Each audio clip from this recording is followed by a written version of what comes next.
कार्तिक मास महात्म्य कथा अध्याय 10। राजा पृथु बोले, हे ऋषि श्रेष्ठ नारद जी, आपको प्रणाम है। कृपया अब यह बताने की कृपा कीजिए कि जब भगवान शंकर ने अपने मस्तक के तेज को क्षीर सागर में डाला तो उस समय क्या हुआ। नारद जी बोले, हे राजन, जब भगवान शंकर ने अपना वह तेज क्षीर सागर में डाल दिया तो उस समय वह शीघ्र ही बालक होकर सागर के संगम पर बैठकर संसार को भय देने वाला रुदन करने लगा। उसके रुदन से संपूर्ण जगत व्याकुल हो उठा, लोकपाल भी व्याकुल हो गए, चराचर चलायमान हो गया। शंकर सुवन के रुदन से संपूर्ण ब्रह्मांड व्याकुल हो गया। यह देखकर सभी देवता और ऋषि मुनि व्याकुल होकर ब्रह्मा जी की शरण में गए और उन्हें प्रणाम करके उनकी स्तुति करने लगे। उन सभी ने ब्रह्मा जी से कहा, हे पितामह, यह तो बहुत ही विकट परिस्थिति उत्पन्न हो गई है। हे महायोगिन, इस परिस्थिति का निवारण कीजिए।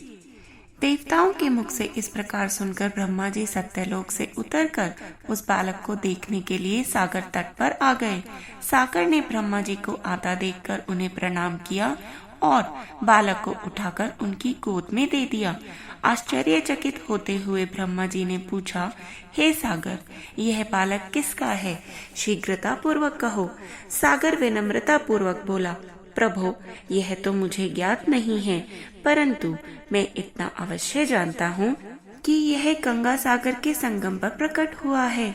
इसलिए हे जगत गुरु, आप इस बालक का जात कर्म आदि संस्कार करके इसका जातक फल बतलाइए।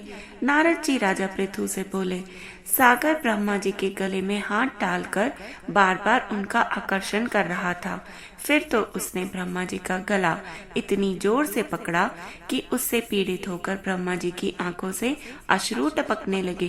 ब्रह्मा जी ने अपने दोनों हाथों का जोर लगाकर किसी प्रकार सागर से अपना गला छुड़वाया और सागर से कहा, हे सागर, सुनो, मैं तुम्हारे इस पुत्र का जातक फल कहता हूँ। मेरे नेत्रों से यह जो जल निकला है, इस कारण से इसका नाम जलंधर होगा।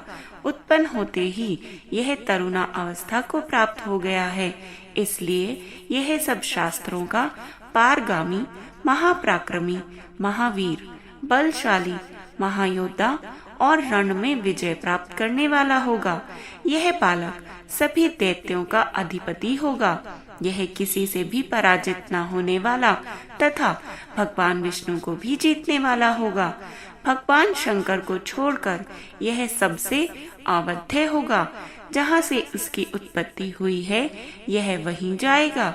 इसकी पत्नी बड़ी पतिव्रता, सौभाग्यशालिनी, सर्वांग सुंदरी, परम मनोहर, मधुर वाणी बोलने वाली तथा शीलवान होगी। सागर से इस प्रकार कहकर ब्रह्मा जी ने शुक्राचार्य को बुलवाया और उनके हाथों से बालक का राज्याभिषेक कराकर स्वयं अंतर्ध्यान हो गए। बालक को देखकर सागर की प्रसन्नता की सीमा न रही। वह हर्षित मन से घर आ गया।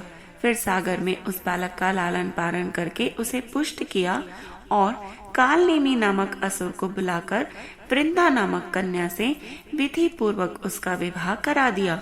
उस विवाह में बहुत बड़ा उत्सव हुआ। श्री शुक्राचार्य के प्रभाव से पत्नी सहित जलंधर दैत्यों का राजा हो गया। हर हर महादेव। जय श्री कृष्ण।